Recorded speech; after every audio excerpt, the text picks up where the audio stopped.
हारिस सोहेल आए क्यों इस टीम के साथ, मुझे यह समझ में नहीं आया जब वो मेंटली तौर पर न्यूजीलैंड में थे ही नहीं यार। तो सर न्यूजीलैंड में आप क्यों गए थे? 2014 में आपके साथ क्या हुआ था?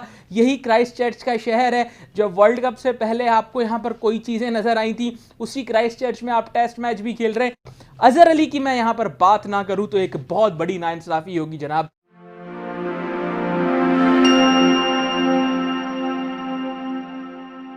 बिस्मिल्लाहिर्रहमानिर्रहीम, अस्सलाम वालेकुम दोस्तों, शाहजेब अली आपके साथ। बात करेंगे पाकिस्तान बमुकाबला न्यूजीलैंड दूसरे टेस्ट मैच के पहले दिन के हवाले से जनाब। तो पाकिस्तान टीम ने पहले बैटिंग की और पाकिस्तान की बैटिंग इब्तिदा में ही स्ट्रगल करते हुए नजर आई जब शान मसूद प्लम्प एलबीडब्ल्यू थे। बट चूंकि हमारे ओपनर्स को रिव्यूज आया करना है तो शान मसूद ने वो रिव्यूज आया किया and I think that was a worst review of the decade. अगर हम इस पूरे 10 साल की बात करें तो इससे खराब रिव्यू मैंने नहीं देखा। एटलीस्ट आप लोगों ने देखा हो तो कमेंट करके बता सकते हैं। जनाब आबिद अली ने रेजिस्टेंस शो की, 25 रन जरूर बनाए लेकिन वो भी चलते बने। और हारिस सोहेल के क्या कहने, ओपनर्स की तो मैंने बहुत बात की। हारिस सोहेल आए क्यों इस टीम के साथ, मुझे यह समझ में नहीं आया जब वो मेंटली तौर पर न्यूजीलैंड में थे ही नहीं, या फिर इतने दिन का क्वारंटीन करने के बाद अगर वो अपने आप को मेंटली फिट नहीं समझ रहे थे, क्योंकि उनकी फिटनेस में और कोई तो इशू नहीं है, उनके साथ कुछ इश्यूज हैं, तो वो टीम मैनेजमेंट से डिस्कस कर सकते थे जैसे इंग्लैंड टूर से पहले उन्होंने डिस्कस किए थे। बाय द वे हमारी इतलात के मुताबिक इंग्लैंड भी वो सिर्फ इसलिए नहीं गए थे कि उनको क्वारंटीन करना पड़ता, अकेले कमरे में बंद रहना पड़ता और इतना अर्सा वो अकेले रह नहीं सकते अपनी फैमिली के बगैर। तो सर न्यूजीलैंड में आप क्यों गए थे? 2014 में आपके साथ क्या हुआ था? यही क्राइस्टचर्च का शहर है। जब वर्ल्ड कप से पहले आपको यहां पर कोई चीजें नजर आई थी, उसी क्राइस्टचर्च में आप टेस्ट मैच भी खेल रहे हैं, अकेले रह भी रहे हैं। अगर आप ना जाते तो शायद सऊद शकील चले जाते, शायद कोई और डोमेस्टिक के परफॉर्मर चले जाते, शायद उनको मौका मिल जाता, शायद वो परफॉर्म कर देते, शायद वो खेल लेते। तो ये कुछ सवाल ऐसे हैं कि जो हारिस सोहेल को खुद भी अपने आप से पूछने चाहिए। प्लेयर बहुत अच्छे हैं, मैं ये नहीं बोलूंगा प्लेयर बहुत बुरे हैं, लेकिन आपकी वजह से मुल्क का नुकसान हो रहा है, ये चीज भी देखनी है। और उम्मीद करते हैं कि इस चीज की तलाफी हारिस सोहेल नेक्स्ट इनिंग्स में करें परफॉर्म करके। फवाद आलम को एक अच्छी गेंद पड़ी जैमिसन की, जिसका उनके पास कोई आंसर नहीं था। अजहर अली की मैं यहां पर बात ना करूं तो एक बहुत बड़ी नाइंसाफी होगी जनाब। मैच मैंने पूरा देखा, इनिंग्स मैंने पूरी देखी, जिस तरीके का उन्होंने अपना डिफेंस शो किया, जिस तरीके की उन्होंने ऑन ड्राइव खेली, जिस तरीके की उन्होंने ऑफ ड्राइव खेली, जिस तरीके से उन्होंने स्ट्रेट ड्राइव खेली, वेल दैट वाज वॉचेबल। मतलब मजा आ रहा था, that was pleasant two eyes. और कमेंट्री में भी बार बार स्टीवन फ्लेमिंग हो, क्रेग मैकमिलन हो, सैमन ओडोनल हो, सब तारीफ कर रहे थे उनकी इस इनिंग्स की कि जिस तरीके से सैमन डोनाल्ड की मैं बात कर रहा हूँ, जिस तरीके से वो खेल रहे थे, एग्जीक्यूट कर रहे थे, तो खास तौर पर जिस तरीके से वो बॉल्स को लीव कर रहे थे, लग रहा था कंप्लीट अथॉरिटी में है। और यहां पर उन्होंने शो किया, बल्कि इस बात को प्रूव किया कि एक्सपीरियंस मैटर करता है। आपके पास अगर एक्सपीरियंस हो, यहां पर अगर आप असद शफीक को ले जाते हारिस सोहेल की जगह पे, तो शायद आपको और हेल्प हो सकती थी। क्वालिटी 50 असद शफीक की पाकिस्तान के स्कोर में बहुत डिफरेंस क्रिएट कर सकती थी। Well played Azhar Ali, well done Azhar Ali.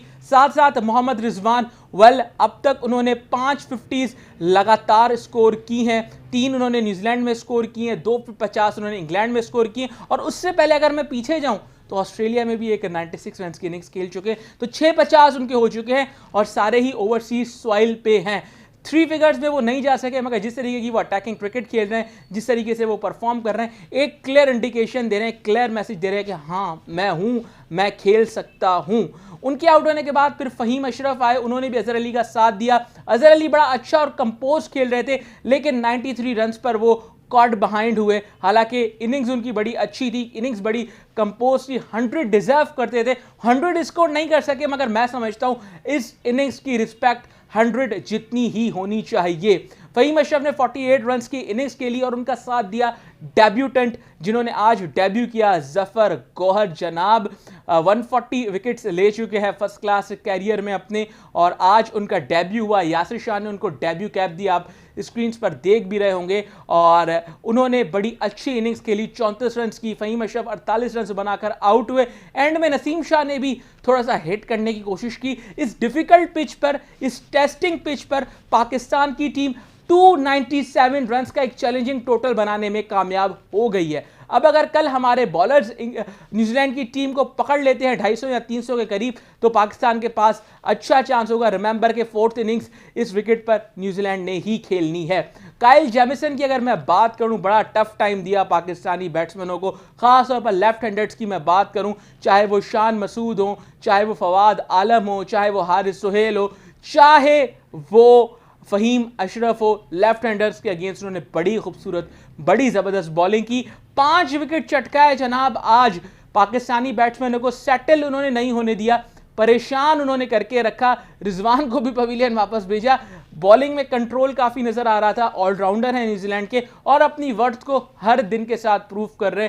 तीसरा फाइफर उन्होंने लिया था। भारत के खिलाफ उन्होंने करियर का आगाज़ किया था पिछले साल के आगाज़ में और बड़ा ही परेशान किया था। तीसरा अपना फाइफर लिया उन्होंने टेस्ट क्रिकेट का और बड़ी ही ज़बरदस्त बॉलिंग कर रहे हैं, बड़ी ही अच्छी, बड़ी ही कंपोज बॉलिंग कर रहे हैं। वेल जनाब, अब देखते हैं क्या होता है। मुतवक्के थी कि इस टेस्ट मैच में कुछ तब्दीलियां हों, क्योंकि रिजवान ने भी अंदिया दिया था कि 2 से 3 तब्दीलियां हों, मगर मेरे ख्याल से फिर लेटर हाफ में शायद अलग डिस्कशन हुई और सिर्फ एक तब्दीली की गई।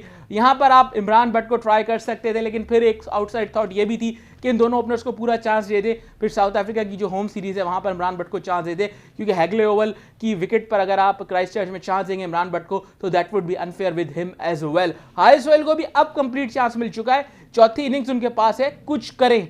कुछ नहीं करेंगे तो उनके पास शिकायत का मौका नहीं होगा, क्योंकि पाकिस्तान क्रिकेट पे उन पे एहसान है। पाकिस्तान क्रिकेट के वो जब चाहते हैं खेलते हैं, जब चाहते हैं नहीं खेलते, स्टिल उन्हें टीम में रखा जाता है। गुड बुक्स में है वो, लेकिन अब उन्हें भी परफॉर्म करना पड़ेगा। सरफराज अहमद इस दौरे पर कोई मैच नहीं खेले, एक लॉन्ग डिबेट है, लेकिन फिर आईसीसी के रूल्स के हिसाब से आपको एक एक्स्ट्रा विकेट कीपर टीम के साथ रखना ही था। तो जनाब, डिबेट्स बहुत सारी हैं। कल इंशाअल्लाह मैच के बाद एक बार फिर आएंगे, आपसे बात करेंगे, डिस्कस करेंगे। Best of luck team Pakistan.